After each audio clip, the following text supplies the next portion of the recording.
ভ্রমণের কাগজপত্র ঠিকঠাক না থাকায় বিমানবন্দর থেকে এক দম্পতি ছেলেকে ফেলে রেখেই ছুটি কাটাতে বিমানে উঠে পড়েন।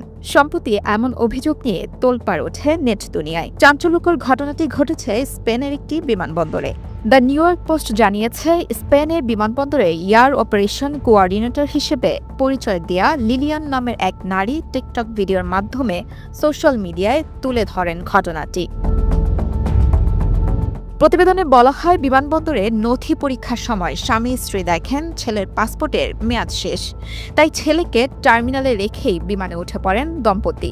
অবশ্য যাওয়ার আগে এক বিমানকর্মী দম্পতিকে আটকালে তারা জানান এক আত্মীয় আসছেন, ছেলেকে তিনিই নিয়ে যাবেন। কিন্তু সময় পেরিয়ে গেল, কেউ আসেননি ছেলেটিকে নিতে। এদিকে বেশ কিছুক্ষণ পর অনুসন্ধান শুরু করে পুলিশ। পরে ওই স্বামী স্ত্রীর খোঁজ পাওয়া যায়। তবে ততক্ষণে ওই দম্পতির বিমানটি আরেক বিমানবন্দরে অবতরণ করেছে। কিন্তু সেই বিমানবন্দর থেকে আটক করা হয় ওই বাবা মাকে, ফিরিয়ে আনা হয় ছেলের কাছে। এর আগে 2018 সালে জার্মানিতে ঠিক একই রকম ঘটনা ঘটেছিল। বিমানে ওঠার আগেই 5 বছরের কন্যার কথা ভুলে গিয়েছিলেন এক দম্পতি।